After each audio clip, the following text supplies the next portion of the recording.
శ్రీ శ్రవణ ఛానల్కి చిన్నారులందరికీ శ్రోతలందరికీ కూడాను మరొకసారి స్వాగతం. ఈరోజు మనం 59వ శ్లోకం చెప్పుకోబోతున్నాం. మన్మధుడి యొక్క రథం గురించి చెప్తున్నారు శంకరులు వారు. మరి అది ఏమిటో ఎలా ఉందో తెలుసుకుందాం. ముందుగా శ్రీమతి బాలార్క గారు పాడిన 59వ శ్లోకాన్ని కూడా వినేద్దాం. స్ఫురద్గండా భోగ ప్రతిఫలిత తాటంకయుగళం చతుశ్చక్రం మన్యే తవ ముఖమిదం మన్మథరథం యమార్హ్యద్రహ్యత్ అవనిరథమర్కేందు చరణం మహావీరో మారః ప్రమథపతయే సజ్జితవతే.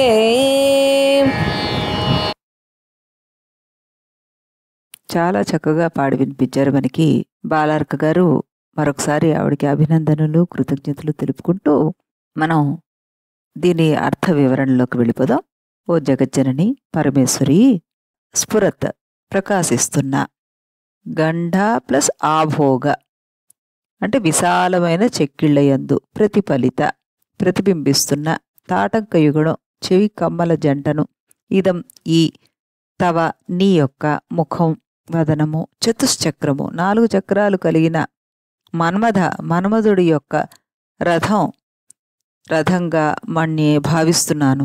యం ఏ రథాన్ని, మహావీర మహావీరుడైన, మారహ అంటే మన్మథుడు మళ్ళీ, ఆరుహ్య ఎక్కి, అర్క సూర్యుడు, ఇందు చంద్రుడు, చరణం చక్రాలుగా గల, అవని భూమి అను, రథమును సజ్జితవతే నిర్మించుకొని, ప్రమదగణాలకు పతయే ప్రభు అయిన శివుడికి దృహ్యతి ద్రోహం చేస్తున్నాడా ఏమిటి అని ప్రశ్నిస్తున్నారు శంకరులు వారు. దీనికి తాత్పర్యాన్ని తెలుసుకుంటే, అమ్మా ఓ జగజ్జనని, కాంతివంతమైన నీ చెక్కిళ్లపై నీ తాటంకాలు ప్రతిబింబిస్తుంటే నీ ముఖం 4 చక్రాలున్న మన్మథ రథం అయిందా అనిపిస్తోంది. ఆ భూమిని రథంగా చేసుకుని సూర్యచంద్రులు చక్రాలుగా ప్రమథపతి రాగా నీ ముఖమే రథం చేసుకుని మారుడు పరమశివుడిని ఎదిరిస్తున్నాడే అంటూ శంకరుల వారు చమత్కరించారు. దీని వివరణలోకి వెళ్లే ముందు తెలుగులో పద్యాన్ని కూడా ఆస్వాదించి ఆ తర్వాత విశ్లేషణలోకి వెళ్ళిపోదాం. ముందుగా తెలుగులో పద్యం. తళుకుల్చిండుచునున్న గండములపై తాటంక బింబములున్ గలనీ మోమును 4 చక్రముల శృంగారేశ్వర చందనమ్ము అలరందన్ మరి దాని నెక్కితను చంద్రార్కులై రథాంగంబులై ఫలభూమే రథమైన శంభునెదిరింపంగల్గే వీరాకృతిన్.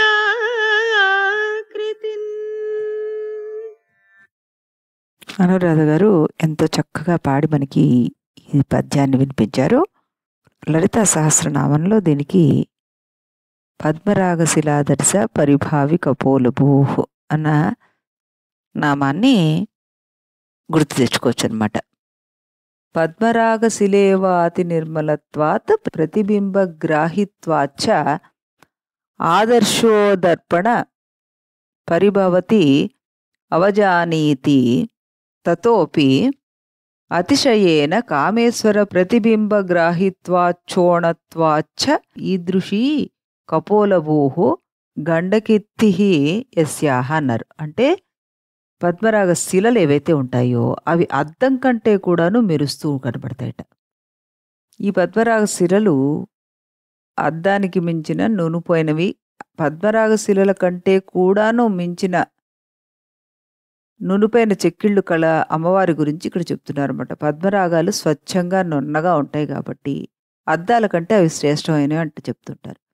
వాటిని మించి ఈ పరమేశ్వరి చెక్కిళ్ళు ఉంటాయట. దాంట్లో పరమేశ్వరుని ప్రతిబింబం కనిపిస్తుంది అంటూ ఇక్కడ చెప్తున్నారు.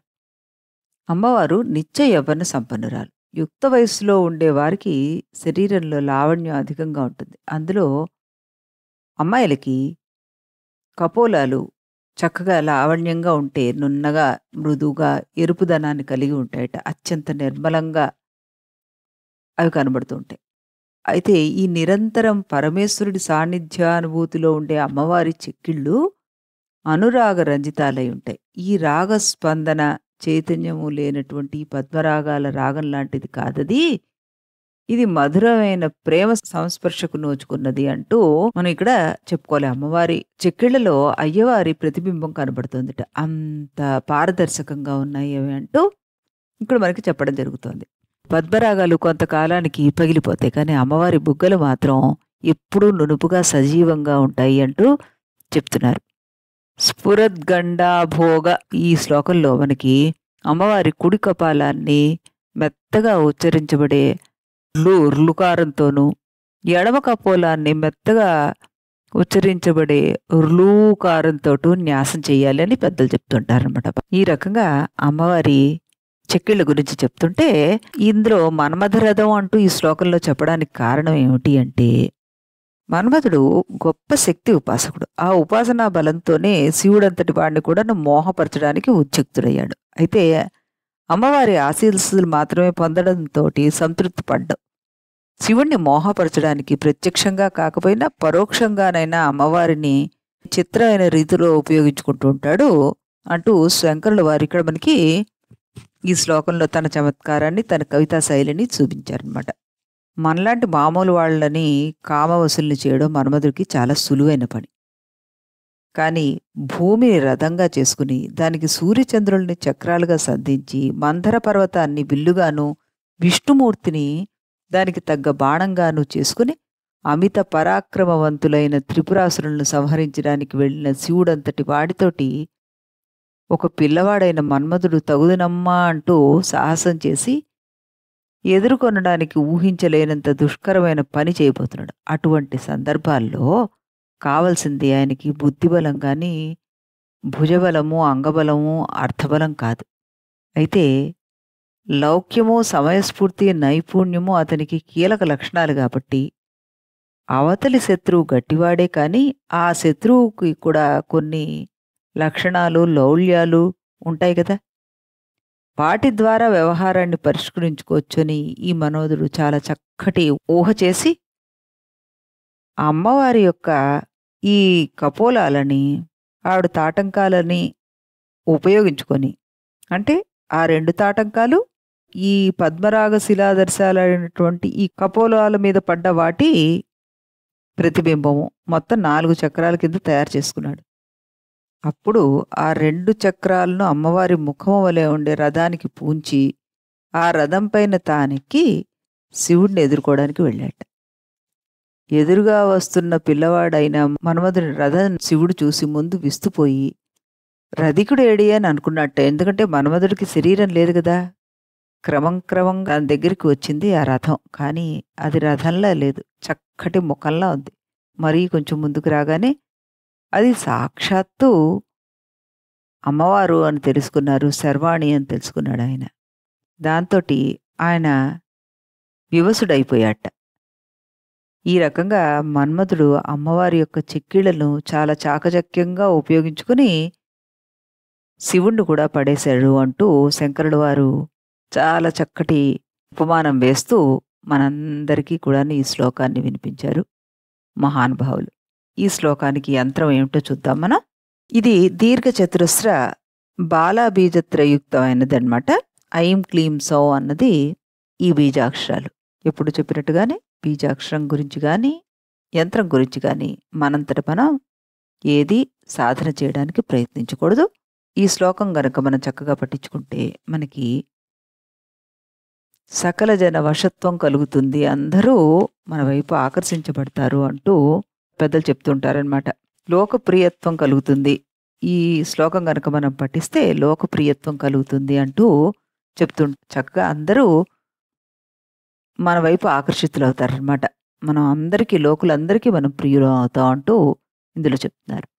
మళ్ళీ మనం రేపు మరొక శ్లోకంతో ఇదే సమయానికి ఇదే ఛానల్లో కలుద్దాం. అంతవరకు సెలవు.